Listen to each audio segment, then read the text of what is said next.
اجماع یہ محدثین کے لیے ملتا ہے، یہ کسی مخصوص فرقے کے لیے نہیں ملتا. پھر بھی میں اہل حدیث کو اہل سنت میں داخل سمجھتا ہوں. میں پھر بھی ان کو نہیں کہتا کہ جہنم میں جائیں گے، لیکن میں کہتا ہوں کہ آپ کم از کم اس چند سو سال پہلے آپ پیدا ہوئے ہیں، آپ کی جماعت وجود میں آئی، ہم پھر بھی آپ کو گلے لگانے کے لیے تیار ہیں. چند سو سال پہلے، کتنی عجیب و غریب بات آپ نے کہی تھی کہ چند سو سال پہلے وجود میں آئے ہیں، پھر بھی آپ گلے لگانے کے لیے تیار ہیں. آپ کب سے وجود میں آئے بھائی؟ آپ کا تو ڈیٹ آف برتھ سب کے سامنے ہے کہ آپ کی نسبت جا کے ختم ہو جاتی ہے امام ابو حنیفہ رحمہ اللہ پہ، اور ہماری نسبت تو اللہ کے نبی صلی اللہ علیہ وسلم سے ہے، اور ہم کو آپ کہہ رہے ہیں کہ یہ مطلب 100 سال سے آئے ہیں، ہم کو آپ کہہ رہے ہیں. اور یہ جو اہل الحدیث کا جو آپ نے تشریح کی ہے نا، کہ جو اہل الحدیث جو کتابوں میں ملتا ہے اس سے مراد محدثین ہے، اس میں کوئی شک نہیں کہ محدثین کا بھی نام اہل الحدیث ہے، لیکن اہل الحدیث محدثین کے ساتھ ساتھ جو حدیث کے میدان میں ہیں ان کے ساتھ یہ ابن تیمیہ رحمہ اللہ نے تشریح کر رکھی ہے. وہ 100 سال پہلے کے ہیں، ابن تیمیہ رحمہ اللہ نے اپنی کتابوں میں تشریح کر رکھی ہے. اس کے حوالے بھی آپ کو دیے جا سکتے ہیں، اور کسی بھی اہل حدیث عالم سے جا کے پوچھ لیں، آپ کے سارے حوالے دے دے گا. بلکہ اہل حدیث علماء نے کتابیں لکھ رکھی ہیں، اہل حدیث کے نام پہ جتنی کتابیں لکھ رکھی ہیں جا کے ان کو پڑھیں.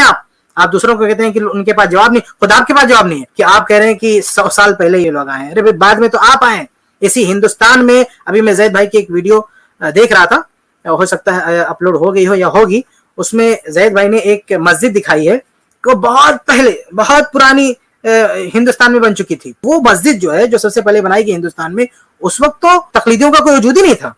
تو وہ لوگ کس کو مانتے تھے؟ وہ کب کے تھے؟ تو ہندوستان میں کون پرانا ہے؟ آپ پرانے ہیں کہ اہل حدیث پرانے ہیں؟ تو اہل حدیث کی مساجد تو کئی سو سال پہلے یہاں پہ موجود ہے. آپ کہہ رہے ہیں 100 سال پہلے، 100 سال، کئی سو سال پہلے اہل حدیث کا آثار یہاں پہ موجود ہے. دیوبندی اپنے آپ کو کہتے ہیں نا، یہ دیوبندی کب سے آیا؟ آپ تو حنفی بھی کہتے ہیں اور پھر کہتے ہیں دیوبندی.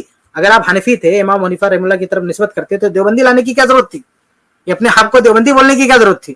یہ دیوبندی کب سے ہے؟ ہماری نسبت اللہ کے نبی صلی اللہ علیہ وسلم کی طرف ہے، ہماری نسبت کبھی ٹوٹ نہیں سکتی. ہمارا آخری سلسلہ وہیں پہ جا کے ختم ہوتا ہے اللہ کے نبی صلی اللہ علیہ وسلم پر. اس لیے ہم نئے نہیں ہیں، ہم سر سے پرانے ہیں. ہم بات کرتے ہیں اللہ کے نبی صلی اللہ علیہ وسلم کی، اور ہم فہم کی بات کرتے ہیں صحابہ کرام کی. اسی لیے ہم سلفی کہتے ہیں. جو جماعت اپنے آپ کو سلفی کہے اس کو آپ نہیں کہتے؟ شرم نہیں آتی آپ کو؟ جو جماعت اپنا ٹائٹل رکھے کہ ہم سلفی ہیں، سلفی مطلب ہم اسلاف کو ماننے والے ہیں، ہم پرانے یعنی صحابہ کرام کو ماننے والے ہیں، اس جماعت کے بارے میں آپ کہتے ہیں کہ وہ نہیں ہے. شرم آنی چاہیے آپ کو اس طرح سے غلط باتیں لوگوں کے درمیان پھیلاتے ہوئے، کہ جو اپنا نام ہی میں شامل رکھے ہیں، اپنے لقب میں یہ بات شامل کر کے رکھیں کہ سلفی ہے، آپ ان کو 100 سال پرانا بولتے ہیں. اللہ آپ کو ہدایت دے. تو اسلام بہت پہلے بر صغیر میں آیا ہے، جس شکل میں آیا ہے وہی شکل ٹھیک ہے. بعد کی چیزوں پر اعتماد نہیں ہوتا ہمیں. ایک بات کر کے اسلام سب سے پہلے بر صغیر میں آیا ہے تو حنفی شکل میں آیا تھا، شافعی شکل میں آیا ہے، مالکی شکل میں آیا ہے، یا حنبلی شکل میں آیا ہے. اسلام سب سے پہلے آیا ہے تو اہل حدیث کا جو منہج ہے، جو طریقہ ہے، اسی شکل میں آیا ہے. اہل حدیث کا کہنا ہے قرآن حدیث مانے، صحابہ کرام کا فہم مانے. اسی شکل میں قرآن آیا، اسی شکل میں اسلام آیا ہندوستان میں سب سے پہلے. یہ تو سب بعد میں، جب اسلام ہندوستان میں آیا اس وقت حنفی، شافعی، مالکی کسی کا کوئی وجود نہیں تھا. ہندوستان تو جانے دیں، پوری دنیا میں کوئی وجود نہیں تھا. ہندوستان کی بات جانے دیں، پوری دنیا میں کوئی وجود نہیں تھا.